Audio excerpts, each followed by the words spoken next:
اور آپ سب جانتے ہیں کہ یہ خوشی اور یہ آزادی ہم سب کو کیسے ملی، اور اس آزادی کے اندر ہمارے بزرگوں نے، ہمارے پروجوں نے، ہم سے پہلے لوگوں نے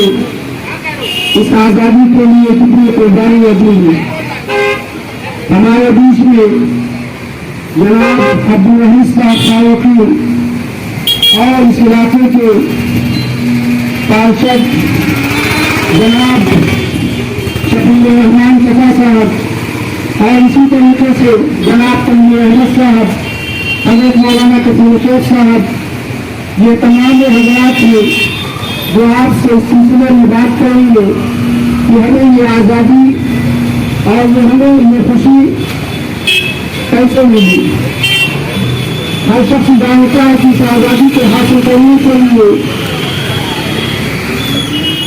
مسلمانوں نے بھی اور برادران وطن نے بھی مکمل طریقے سے اتحاد اور اتفاق کا مظاہرہ کیا تھا۔ یہ آزادی، اس آزادی کے پیچھے 2 سال 10 سال 20 سال کا معاملہ نہیں، بلکہ اس آزادی کے پیچھے تقریباً 300 سال لگ جاتے ہیں۔ آپ کو معلوم ہے حضرت مولانا کثیر شیخ صاحب بیٹھے ہیں، انشاءاللہ وہ تفصیل سے بات کریں گے۔ اس ملک کے اندر جو ہندوستان میں انگریز کی جو آمد ہوئی تھی وہ 1601 سے لے کر کے اس نے اس ملک کے اندر قدم رکھا تھا، اور اس کے بعد وہ دھیرے دھیرے دھیرے دھیرے اس ملک کو اپنا غلام اس نے بنانا شروع کر دیا، اور یہاں تک کہ معاملہ آیا کہ اس ملک کے ہر صوبے کے اوپر، ہر علاقے کے اوپر اس نے حکومت کو قائم کیا۔ اور سب سے پہلے اس چیز کو محسوس کرنے والی جو شخصیت تھی، جو ذات تھی، وہ حضرت ٹیپو سلطان رحمۃ اللہ علیہ تھے، جن کی حکومت اس وقت میسور کے علاقے کے اندر تھی۔ انہوں نے اس کو محسوس کیا اور انہوں نے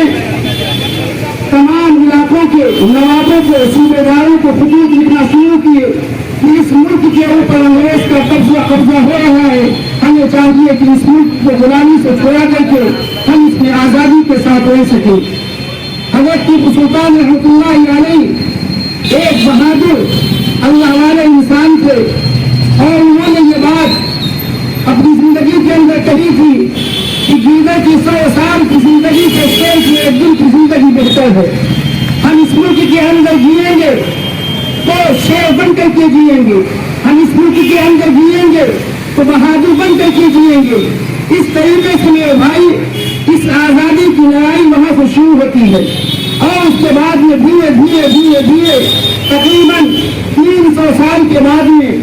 1947 میں یہ ملک آزاد ہوا۔ تو اس آزادی کے پیچھے بڑی محنتیں ہیں، بڑی قربانیاں ہیں، اور یہ صرف قربانیاں صرف مسلمانوں نے نہیں بلکہ ہمارے برادران وطن نے، غیر مسلموں نے، سکھوں نے، عیسائیوں نے، اسی طریقے سے مختلف طبقات کے جو لوگ ہیں ان سب نے اس ملک کو بنانے میں، اس کو سنوارنے میں اور اس کو سجانے میں بڑا کردار ادا کیا ہے۔ میں تفصیل میں نہ جا کر کے آپ کو حضرت مولانا کثیر شیخ صاحب یہاں پر تشریف فرما ہے، ان سے درخواست کرتا ہوں کہ اس سلسلے میں بزرگوں کی جو تاریخ ہے اور جو قربانیاں ہیں اس سلسلے میں جس سے ہماری قوم ناواقف ہے، نہیں جانتی ہے، اس سلسلے میں کچھ بات کریں تاکہ ہمارے سامنے ہمارے بزرگوں کی قربانیاں آ سکیں۔ حضرت مولانا کثیر شیخ صاحب۔